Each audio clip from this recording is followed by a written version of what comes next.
Hello, Radhe Radhe. आप सब कैसे हो? तो चलिए, मॉर्निंग में हमारी भी पढ़ाई स्टार्ट हो गई है। जैसा कि मैं वर्ग 2 की तैयारी कर रही हूँ। जैसे कि हमारा मेन सब्जेक्ट साइंस है। कुछ लोगों का जैसे कमेंट आता है कि हमको कौन सी बुक से पढ़ना है, क्या सिलेबस। कभी कभी ऐसा लगता है कि सिलेबस इतना बड़ा है, टाइम बहुत कम है। कुछ लोगों को मतलब ऐसे भी लगता है कि सिलेबस जो है ना बड़े हल्के में ले लेती हैं, अरे उस टाइम पे हम देख लिया जाएगा, कर लेंगे एग्ज़ाम टाइम पे। तो ये चीज़ पॉसिबल नहीं होती। देखो, जैसे हमको अगर कुछ लोग कमेंट आते हैं कहाँ से पढ़ें, कैसे पढ़ें, कौन सी बुक से, या बैच ऑनलाइन ले या फिर सेल्फ स्टडी करें। तो मैं उन लोगों को बताना चाह रही हूँ कि self study is the best होती है मेरे हिसाब से। क्योंकि जो भी जैसे कि कोई भी मान लो टॉपिक वीक रहती है तो वो बड़े आसानी के साथ क्लियर कर लेते हैं। सबसे ज़्यादा हमको अगर अच्छे से तैयारी करनी है तो जैसे साइंस का कॉन्सेप्ट है तो एनसीईआरटी बेस्ड हमको जो बेस हमारा क्वेश्चंस उसको मजबूत करना पड़ेगा। 6 और 10 क्लास की आप साइंस एनसीईआरटी पढ़ लेंगे, आपको एकदम कंफर्म रहेगा। मतलब कोई भी कहीं भी कंफ्यूजन नहीं रहेगा। ठीक। अब सबसे ज़्यादा ये होता है कि हमको किस किस चीज़ में फोकस करना है, क्या क्या चीज़ें को ध्यान में रखते हुए चलना है। जैसे हमारी एनसीईआरटी है वो लाइन बाय लाइन जब तक नहीं पढ़ेंगे एकदम डिटेल से, बेसिक से, तो जब कहीं ना कहीं डाउट रहता है तो समझ नहीं आता। इसमें से प्रीवियस क्वेश्चंस पेपर तो बहुत इम्पॉर्टेंट है, लगाना देखना किस टाइप का क्वेश्चंस बन रहे हैं, और बहुत हेल्पफुल मिलता है, यूजफुल। हमको उससे ये पता चलता है कि कैसे क्वेश्चंस आ रहे हैं, कैसे हमको करना है, कौन सी थ्योरी, कौन सा कॉन्सेप्ट पकड़ के चलना है, पढ़ना है। और प्रीवियस क्वेश्चंस का मतलब ये एग्जामिनर का माइंड समझना, यानी वो यहीं कहीं से घुमा फिरा के जो हमारे साइंस के क्वेश्चंस डायरेक्ट नहीं हो आते, जैसे कि वो कॉन्सेप्ट जो है ना घुमा फिरा के मतलब पूछता है। इसलिए हमको सबसे पहले अगर बेस मजबूत करना है तो एनसीईआरटी से कॉन्सेप्ट पहले क्लियर करना पड़ेगा। ठीक। फिर उसके बाद आप बुक उठाओ।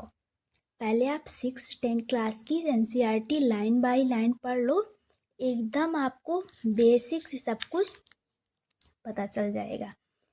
अब बुक की बात आई ना, तो साइंस के लिए जो भी साइंस मेन सब्जेक्ट जिसका साइंस होगा, मेरा तो मेन सब्जेक्ट साइंस है, उनके लिए मैं बता रही हूँ कि आप 6वीं और 10वीं क्लास की एनसीईआरटी बुक उठाओ और लाइन बाय लाइन पढ़ो। ठीक। और मैं अगर बुक के लिए सजेस्ट करना चाहूँगी तो आप हरिहंत की ले लो, या फिर लूसेंट, या फिर यूथ कंपटीशन की कोई एक बुक ले लो। ठीक। अब ये नहीं कि आप बुक भी बदलो,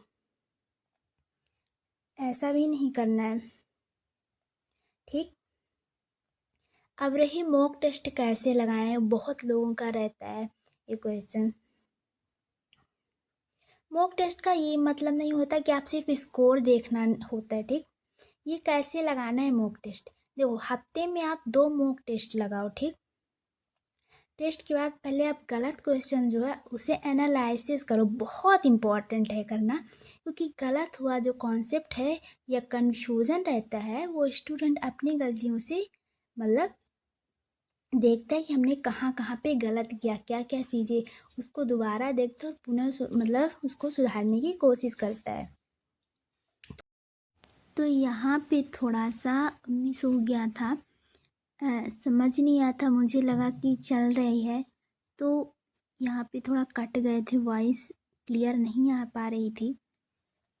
तो अगर आप लोग ऐसे कंसिस्टेंसी बना के चलेंगे तो बहुत आराम से पेपर निकल जाएगा।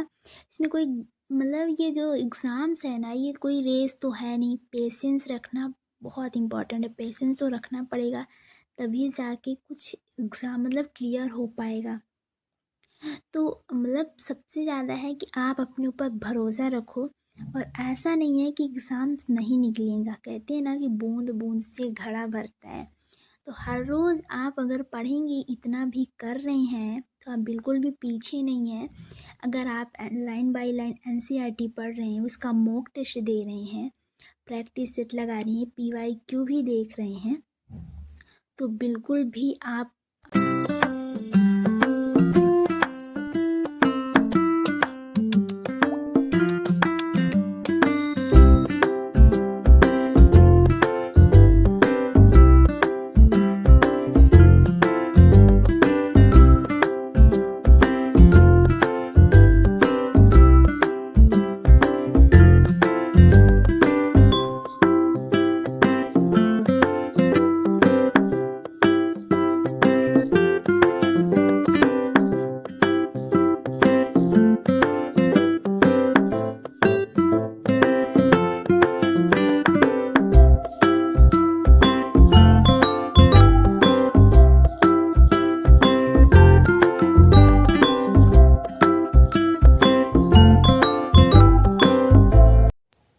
तो आप लोगों की तरह मैं भी एक स्टूडेंट हूँ, मैं भी तैयारी कर रही हूँ।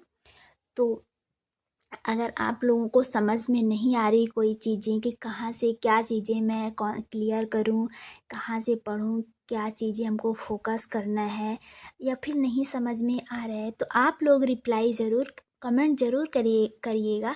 हम रिप्लाई उसका ज़रूर करेंगे। सॉल्यूशन उसका हम ज़रूर बताएंगे कि कहाँ से क्या चीज़ें पढ़नी है, क्या चीज़ फोकस करनी है, कौन सी बुक से पढ़ना है।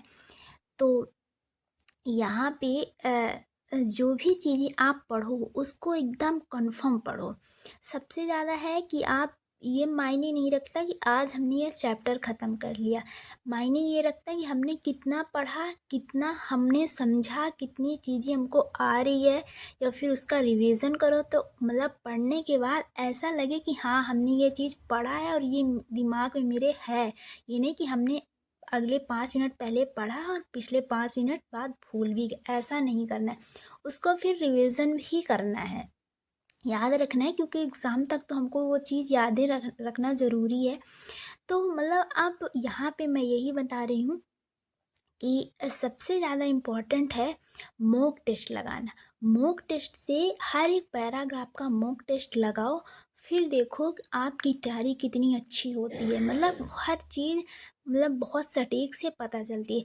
जो भी चीज़ कंफर्म नहीं हो रही है, मतलब पता नहीं चल रहा है ना, उसका एक अलग ही बना लो कि हाँ हमने कौन सी चीज़ एकदम कंफर्म है हमसे आ रही है, कौन सी चीज़ मतलब डाउट में चल रही है कि डाउट में होगा ये नहीं होगा, कौन सी चीज़ गलत है। इन सब चीज़ों को ध्यान में रखते हुए एनालिसिस करो, फिर सुधार करो, उस टॉपिक को दोबारा पढ़ो। और सबसे ज़्यादा जो हमारा PYQ है, प्रीवियस क्वेश्चन पेपर, पिछले के पिछले साल के वो भी आप लगाने की कोशिश करो, मतलब ज़्यादा से ज़्यादा, क्योंकि वहीं से क्वेश्चंस बनेंगे और उसी टाइप के आएंगे। तो हमको ये आइडिया लग जाता है। हम ये नहीं कह सकते कि 100% वही क्वेश्चंस आएगा PYQ से ही लगाने से, लेकिन उससे हमको ये पता चलता है कि जब हम वो चीज़ें पढ़ते हैं फिर उसी टाइप का हम कॉन्सेप्ट निकालते हैं, ठीक, थ्योरी, हम फिर उस